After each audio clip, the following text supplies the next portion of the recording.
I wanted to create a world, create a situation where no matter how strong Arthur is, he can't do it by himself. And he needs to learn that. Yeah. I don't know. He's pretty strong though. Like, spoiler, I guess, for the first few chapters, but like he exploded a house as a baby. Like the boy's OP to the nth degree. Yeah, that's how I trap readers in. Right. You make it seem like he's really strong, and then nope. Right.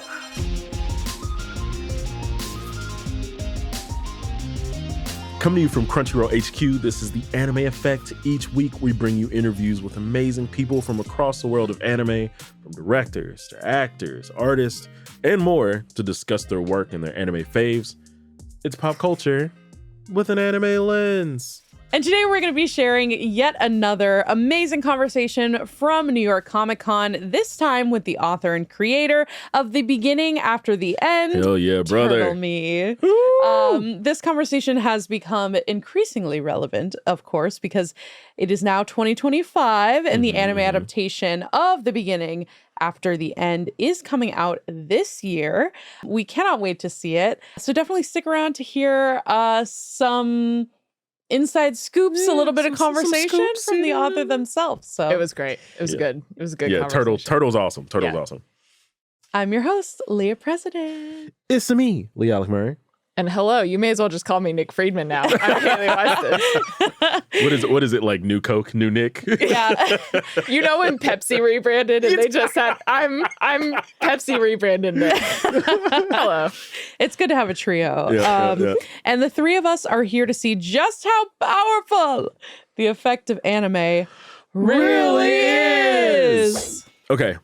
Important question for everybody. Yeah. Winter season is off and rolling. The train has left the station. What is everybody watching? Well, based off of the conversation that Leah and I had last week, I think it's no surprise that I am watching Link Click Bride and Arc. Yeah. Solo Leveling. I have to scroll through everything. My list. Because there are many. List. There are many. Yeah. And they're all like kind of just glomping us in January. Like everything is just coming out in January week after week. Yeah. So the beginning of the crazy. season's always rough. Because I'm always like, oh, I'm going to start all of these. And then slowly you start to like, and then every show I'm not starts going to. jockeying for this position. One falls off. This one falls. So I've also got Apothecary Diaries. Yep, Of course. Zenshu. Because I was really curious about that. Yeah. Promise of Wizard, which is like a good old reverse harem situation that I'm watching. My Happy Marriage season 2, fantastic. Honey Lemon Soda, Cute. continuing Blue Box, and then Farmagia because it just makes me think of cheese, like fromage. Omelette du fromage. Omelette du fromage. For all of our Dexter's Lab friends out there. So started Red Ranger yesterday. Okay. Because I know you're excited about it. It was very good. It was? It was awesome. Okay. I've had some shows from last season that I'm kind of carrying over. Yeah. So some good ones. Yeah, like Dragon Ball's continuing, so I'm watching that. And then I didn't finish season 2 of Blue Lock, so I trying to continue that. I thought you were a born again sports anime purist. Oh, I am.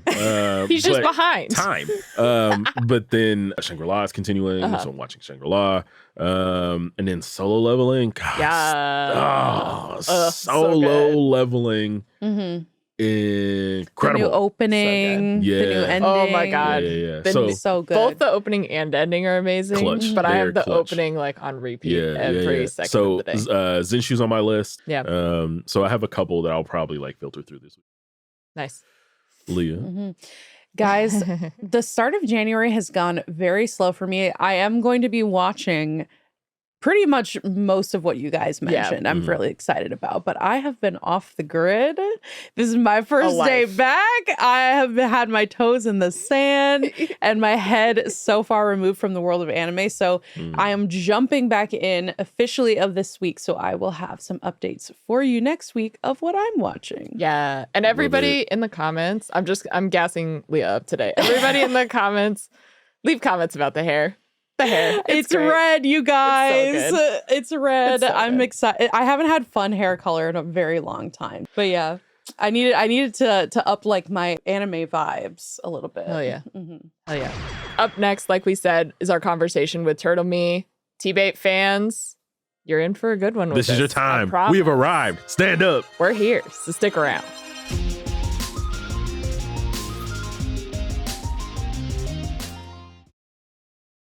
We are so excited to be here with one of my new favorite creators, author and creator of The Beginning After the End, and Big Doggo owner, TurtleMe. Yay! Yeah. Welcome to the show, sir. Thank you for having me. How you doing? Good, good. How's New York treating you?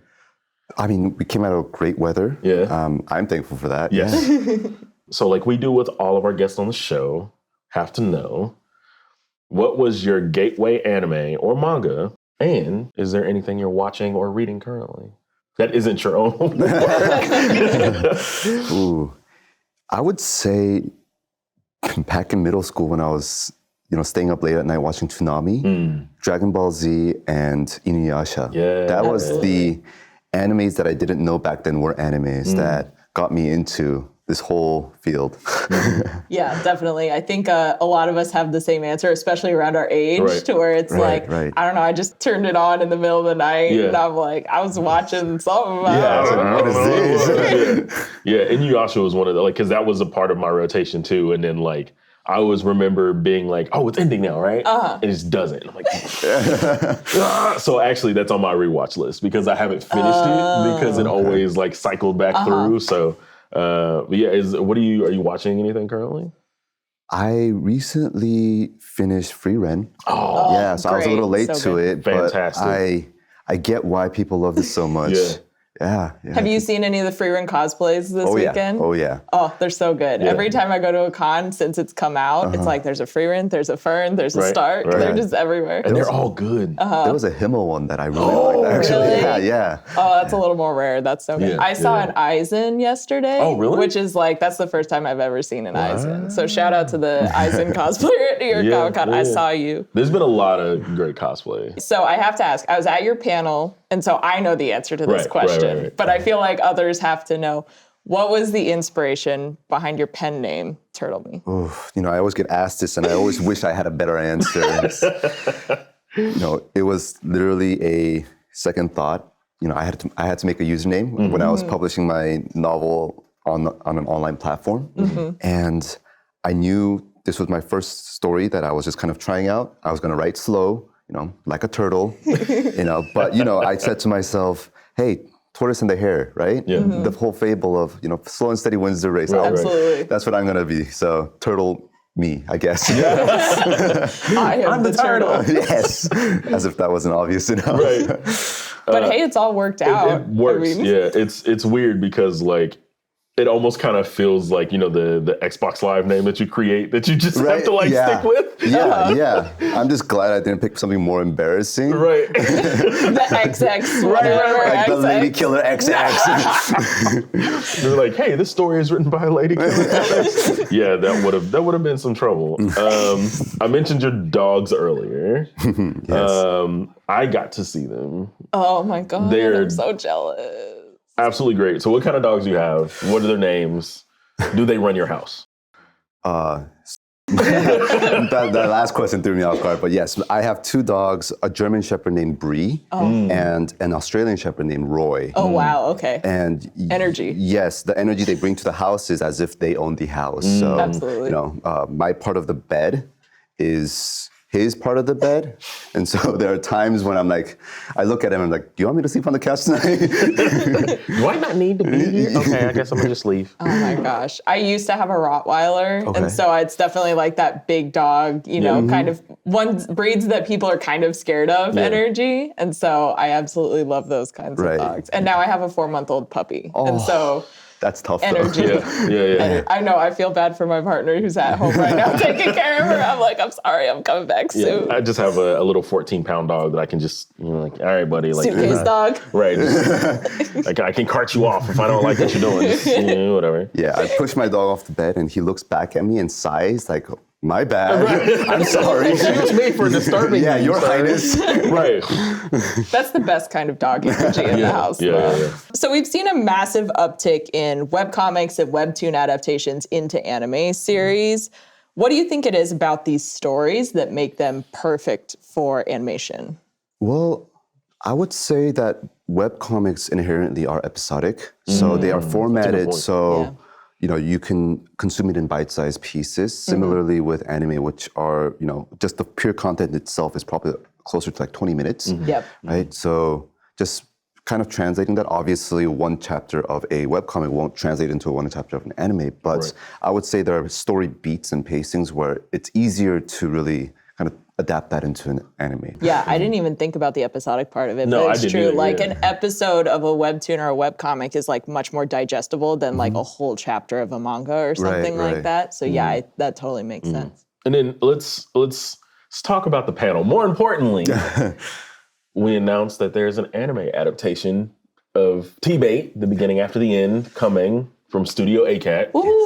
I am super excited. Thank you. And I feel that this really, like, and we've kind of mentioned it throughout the weekend as we've, been working together, but, this title, an American title being turned into an animation by a fairly new studio. Right. How did that even come about? Like, how did they approach you about it? Like, who approached you about it? Like, kind of explain the process of how T-Bait, like how we're here at the T-Bait anime space now. Okay, well, that's long story short. I'll try to keep it concise, but well, first of all, it's really humbling to be able to say that, The Beginning After the End is now an anime.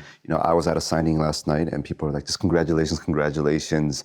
And that's when it like really dawned on me, like, oh shoot, like it's out in the public now. I don't have to hide it, right? So leading up to it, I've known obviously for almost a year after the contracts were signed and things were actually moving. And when that happened, like the people at Tapas were coming up to me, like, hey, I think The Beginning After the End, that's like the first like American like web novel, web comic series that has been actually adapted into an anime. I'm like, wait a minute. So I started Googling myself. wait a minute. Yeah. So, and then, we would ask like professionals in the industry, like, hey, has this happened before? And I was like, no, it hasn't. Like, obviously there's like cases like Avatar: The Last Airbender, where there is a comic, but there is also a animation, but that's a bit of a different case. So I would say in this like kind of niche area where my story started off as a web novel in English and a webcomic and being adapted into anime, it's the first. So I just thought that was really cool, and not to pat myself on the back, but it's just like, this means a lot for other creators like me, where there are so many web novel authors in the space, and I'm sort of, or The Beginning After the End is sort of like paving that way so that more of those can happen, more of these animation adaptations can happen. So that's really cool for me. Absolutely. But to go back to your question, sorry, that was a bit of a tangent. No, that was good. No, it was good. To go back to your original question, when I first got the offer, that was, through Tapas. Tapas contacted me and said, hey, Crunchyroll wants to do an original, co-pro of The Beginning After the End. And I was like, wait, seriously? Little me? But of course I said yes. It's like, let's make it happen. Like, I want it out there. I want it done. And so when I believe Crunchyroll was looking out for different studios, ACAT was one on the list. And what appealed to, I believe, Crunchyroll, Tapas, and myself was the fact that the director knew of my story even before it was pitched. Really? Okay. And when he and I had a small conversation online over what drew him to The Beginning After the End, it was really all-encompassing, where I could tell that he not only had read the webcomic, but he had researched quite a bit into the novel as well. Wow. And so, he said it in the interview in the panel last night about like how there are sci-fi elements, there are other elements to T-Bait that sets it apart from just being a fantasy reincarnation. And that kind of resonated with me. Right. And, like you said, ACAT is a rising studio. They've had several titles under their belt, but another big reason why I wanted to really invest T-Bait into ACAT was the fact that they wanted to put their all into it. And I wouldn't be able to have that same confidence with a bigger studio where they have so many main IPs, like so many major titles that they have on their roster that they need to also work on. Right. I was afraid that the beginning after the end would kind of get bogged down just a little bit. But with ACAT, one thing that I was reassured by was the fact that I could, be a bit more involved, have more conversations, and really work together to come up with a really strong anime. Yeah, that's great. I'm sure that's a really good feeling as a creator, especially with now the added, I don't know if it feels like pressure to you. If it was me, I feel like I would feel pressure of like, oh, the first American comic that's getting adapted, I would be like, whoo. So like having that kind of connection to the studio, to your point, where it's, you know that director is really invested in your work already. I'm sure that's very relieving for you. Yeah, I mean, you took the words right out of my mouth, just because when I was writing the web novel, it was by myself. Like, I had no one else. If I screwed up, I'm the only one that goes down. It's all me, yeah. But, with the webcomic now, there's a team of artists, there are me and my editors, and there's publishers that are all invested into making the webcomic happen. And so that was an added level. And then now with the anime, there is a whole bunch of other people that are now invested into making sure this is a success. So it's like, I'm up at that panel and I see people from like, Crunchyroll and like Fuji TV, like they're all looking at me kind of, and how I see it is like, they were making sure that I don't screw up or say something wrong. So, but yeah, it is definitely a pressure, and I hope I can overcome that, but it's all new to me. T-Bait has a huge fan base. And like you said, you had to keep this under wraps for a year. Yeah. So, what's the reaction been like from people that have been really following you? Like, they're like, oh, now we get to see Arthur fully animated and we get to follow this story in a different way. Right. Yeah, I mean, like I said before, I've known of the anime for a bit longer than the people now. But, since we made the announcement of the panel, people have been asking me, like, people in my Discord server like, hey, so what is it, right? And I would like kind of troll them and just say things that would throw them off. Yeah. But one thing I did kind of want to subtly hint at is just, hey, whatever happens, like whatever is announced, like just go with it. Yeah. I think that, with something like an anime, that's a big change. Yeah. But at the same time, it's something also outside of my control. Like same thing with the webcomic. I can't draw the webcomic, so that's an added element that's outside of my control. So there are readers that are also very nervous about, they were nervous when that webcomic came about because, oh, what if they don't portray Arthur and the characters correctly? Yeah. And now with the anime, they're also like, oh, what if the anime doesn't portray the source material correctly? Right. And so I wanted to kind of give them a reassurance that, hey, whatever is announced, I'm going to be a part of it. It's not a secret from me, and it's not something that I'm just throwing out there. Right, I'm just giving it to somebody. Yeah, exactly. And so, that's kind of what I wanted to hint at to my readers. But yes, I kept it a secret for too long. And so the fact you're trolling in your own Discord is hilarious. That's so great. I think as a reader and a fan on my side too, it's always reassuring when the creator comes in and they're like, don't worry, I am involved, like I'm here. Then it just is kind of, as a fan, you're like, oh, okay. Right. Yeah, it's a big sigh of relief. Yeah. And even if I am involved and, it can do really well even if I wasn't involved. Right. But even if I'm involved, it might not meet the expectations of readers. And if that's the case, it would, I can't help but be a little bit disappointed. But at the same time, if it encourages more viewers to be able to learn about the beginning after the end, I think that in and of itself is a great blessing. Absolutely. Yeah, definitely.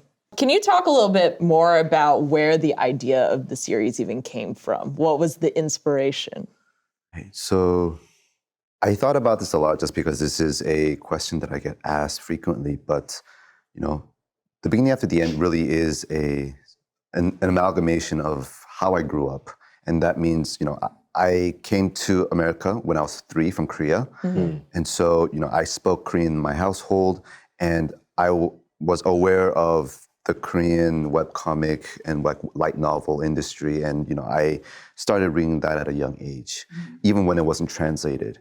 Alongside that, are like the Western side, where I would also be reading like Western epics, growing up reading Harry Potter, Aragon, Lord of the Rings, like smaller ones like the Percy Jackson series, the Percy Jackson series is huge. But Incredible. It's incredible. Yes, and like Gregor the Overlander. So there's a lot of different kinds of fantasy, different levels of fantasy that I consumed a lot at a young age. And then, by the time I was in college, I had moved on to not only reading novels and mangas and comics, but also just learning more about the industry and like this. It's so different. What Korean and Japanese and Chinese like literature focuses on compared to like Western, and so that's something that I really took into mind, and I think that's really helped me kind of shape The Beginning After the End into what it is today, where I could confidently say that it is enjoyed by both consumers of America as well as consumers in Asia as well. So that's kind of how I thought about what T-Bait is. It is just a mosh posh of all these things that I read that sort of help influence how I saw writing and how I saw storytelling in general. Yeah, and I think that gives it kind of a unique flair, I guess, compared to some of the other webcomics and things like that where, or I should say, some of the webcomics that are coming out of Korea and things like that where they don't necessarily have that American side or that American element as well. So just having that that amalgamation, as you called it, to help it is really great. Yeah, just because like the reincarnation or isekai theme has been done a lot. Yeah. When I started writing T-Bait, it was a little bit more rare. Right. But now it's a very saturated and popular market. Absolutely. And so, things might have changed if I had released The Beginning After the End like today. But having such a wide story, an expansive story where I've written over 1 million words of the novel, I was able to kind of shape it into something that I felt was very different from a lot of the reincarnation stories that I read growing up. Yeah, absolutely. You were an OG. I am old. Let's talk about Arthur for a little bit. Readers really, really love Arthur. Like, he's special to a lot of people. Why do you think people connect so much to his character? Well, I feel like if you put it down on paper, Arthur's character shouldn't be relatable, right? Because he was a king in his past life and he had got reincarnated into the body of a baby. You mean that's not the most relatable story? Those aren't typical experiences that one might be able to enjoy. Right. But I think what really makes Arthur relatable is the fact that he has this logical side of him, cold calculating side, but also a side where he wants to get better and he wants to kind of step away from that. He has two opposing views of life. One where that's how he grew up, and one what he wants to become. And I think that is a dichotomy that a lot of people can relate to. There is a character that I know I am, whether those are flaws or strengths, but also this is the kind of character that I want to become. And so having a character like Arthur where he is pursuing a better version of himself and struggling along the way and kind of, he's not always just progressing there, he's stepping back, he's making back steps as well, but ultimately striving for a better version of himself. I think that is a relatable feature that I think a lot of people get behind.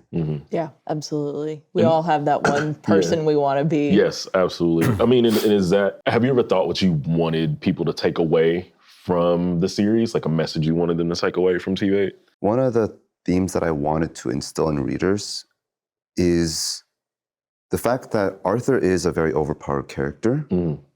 I purposely made him to be someone very strong, with a very big advantage. However, that's not enough. And the series of the webcomic where we're going into now kind of highlights that. It's going to really highlight that. But no matter how strong you are individually, that's not enough in the world and grand scheme of things. And so that is a kind of pivot that I wanted to take from a lot of typical reincarnation stories where the main character is overpowered and he dominates all his enemies and he brings everyone together and just he is the big hero, right? I wanted to create a situation where no matter how strong Arthur is, he can't do it by himself. And he needs to learn that. Yeah. I don't know. He's pretty strong though. Like, spoiler, I guess, for the first few chapters, but like he exploded a house as a baby. Like the boy's OP to the nth degree. Yeah, that's how I trap readers in. Right. You make it seem like he's really strong, and then nope. Like, we all have a dream crossover, or at least I do. I can't speak for everybody. Yeah. So is there a series or anything that you would like dream of one day, either T-Bait as a whole or just seeing Arthur show up somewhere or something like that? Is there a series that you've had in your mind like that would be really cool?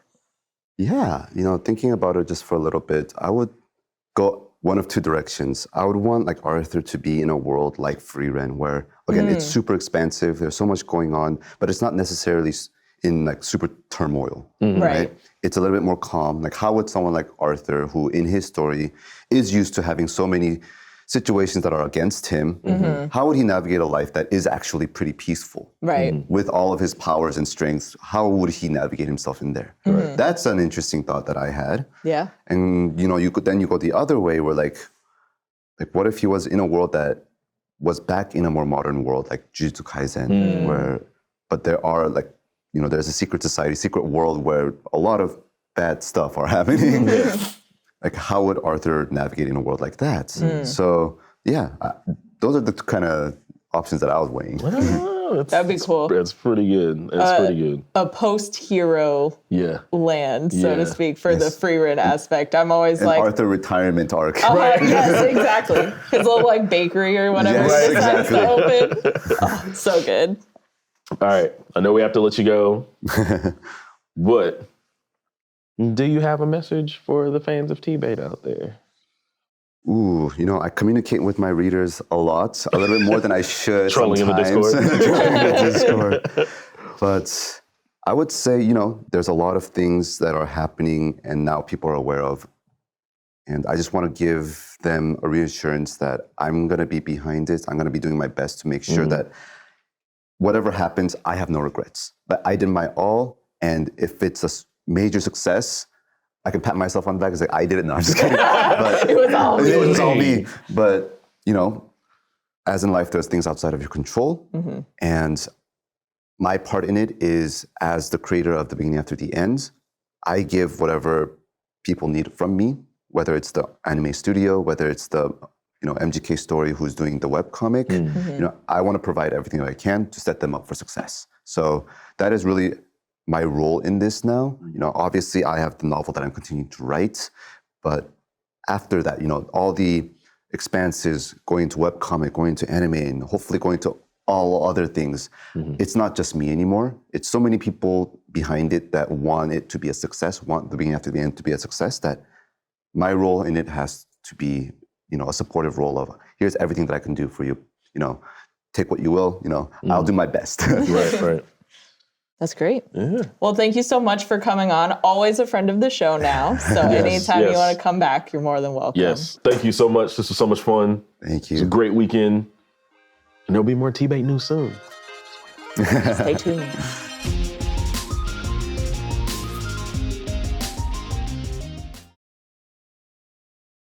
I loved talking to Turtle. It was so good. So great. So just a little behind the scenes. We did the panel for T-Bait at NYCC. That's also where we announced the anime.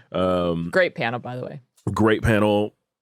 Turtle's so awesome. Like he was great on the panel. Yeah. He did an autograph signing afterwards, and the fans were like, like his line was crazy long. Insane. Like people love Turtle. Yeah. So shout out to TurtleMe again. Now we have the recommendations from Andrew via our question form. What's up, Andrew? Shout out, Andrew.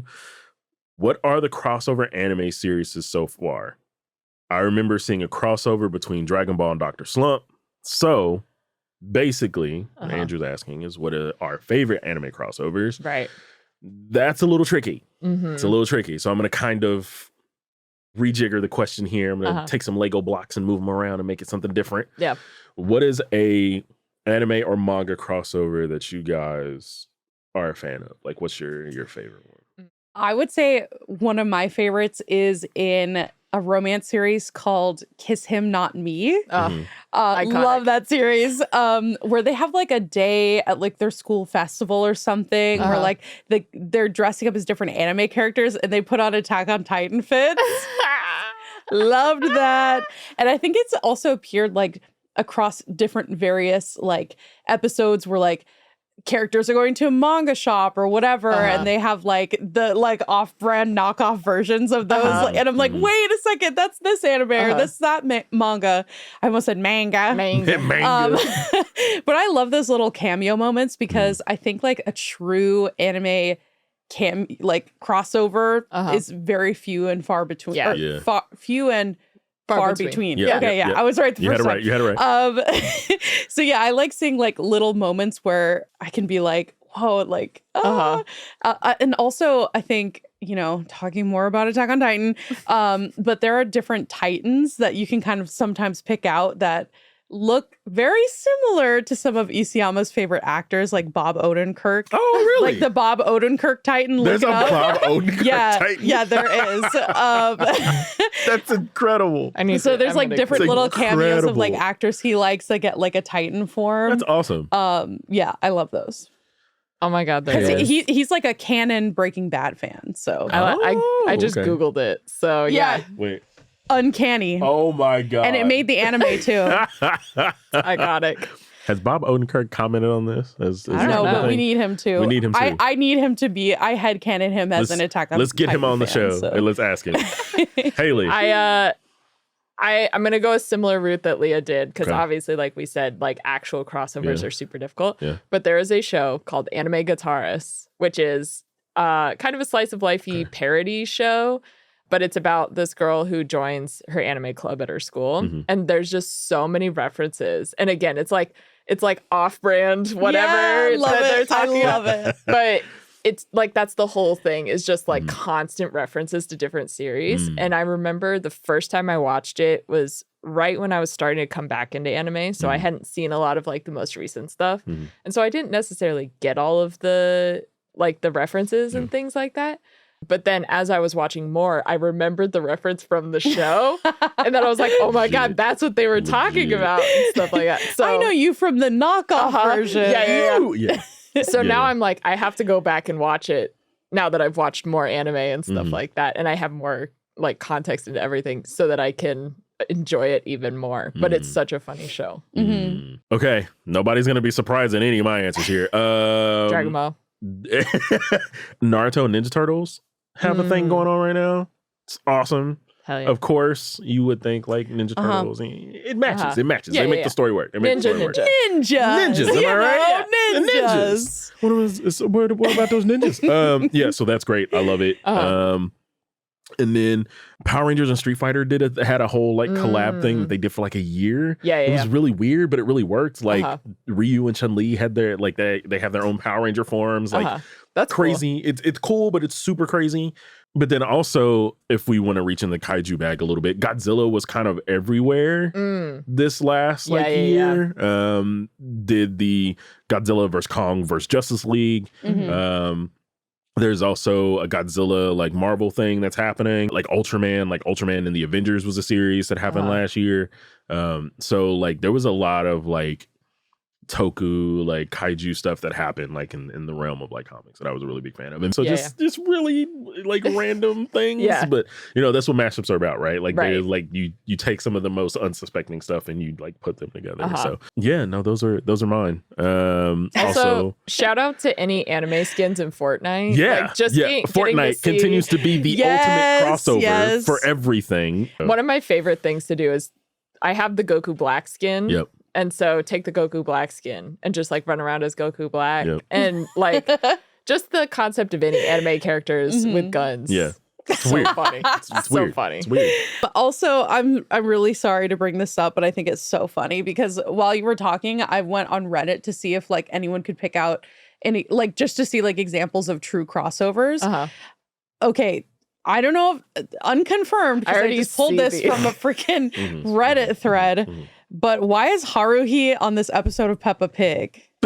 There's so many things like that. There was, I remember in the My Hero Academia manga, there's a scene where it's like all of the heroes going, and then there's Denji from Chainsaw Man. Yes, it is. Oh, right, yeah. That happens quite a bit. Like even Gentry Chow, like in Echo throws a lot of like anime references in like in that show too. I love it when they just randomly just randomly like you're like pick that out. Like this is so funny. Haruhi Suzumiya like in Peppa Pig. Just good. Peppa's an anime fan, confirmed? Yeah, confirmed. Andrew, thank you so much. That was awesome. We have more recommendations. Haley, do you want to take this next one? Yeah. So from Unbreaking's Unbreaking 70. Sorry. You gotta break. There's no second capital letters, so you have to just guess. Just a straight line. Shout out Unbreaking 70. I got you in the second This question is from Unbria King 70. Unbreaking 17 via Apple Podcasts. Thank you very much for talking on Apple Podcasts. Thanks for putting out these eps. I'm desperately trying to catch up on One Piece and also watch My Happy Marriage at the same time. Shout out again to My Happy Marriage. It's so good. I desperately tell people to watch it all the time. From Assassination Classroom to Happy Marriage, though. Yeah, That's kind of a jump. Crazy. Yeah, they said I really recommend Assassination Classroom. Please check it out. Crazy. Yes. Crazy. I also second that. Like Assassination Classroom changed my brain chemistry. Like when I watched it, I haven't seen it. I have to put it on my list. I have to see okay. it. I haven't seen it. I'm not gonna say anything about it. Okay. Other than once you have to get obviously all the way through it. It is finished. But just like at the end, whenever you finish it, you have to talk to me after it's finished. Because everybody, once they finish it, it's just like mind blown. I'll put it on my list to watch between stuff happening in the winter season. If you know what I'm talking about in the comments, if you're on YouTube, put like a little octopus or squid emoji. Yeah. That's all you gotta do. Don't say anything about it. Please do not spoil me in the chat. Don't spoil it. Do not spoil me in the chat. Just put a little like octopus or squid or whatever it is. Just we'll know what you're talking about. You know. I know what you know. We'll watch Assassination Classroom and you watch Gintama. Yep, we're working on it. All right. That's it for the recommendations. But let's hear from more of our fans. It is time for the mailbag. Invisible Mailman is back. Empty it out. Just like, take your letters. Take your mail. Take your letters. All right. Since the three of us are together, we thought it would be great if we shared some of the responses we had for our anime naughty and nice list. Oh my God. And I'm also already seeing some. our New Year's resolution episodes. Those episodes are so fun, by the way. If you guys haven't listened to them, even though we're outside of Crimbo Limbo, go back, come back so you know what we're talking about. Relevant all times of the year. Relevant all times of the year. So Ella Taylor's version via Spotify. What a great name. This is for the naughty and nice list. Okay. Zenitsu. Nice. What?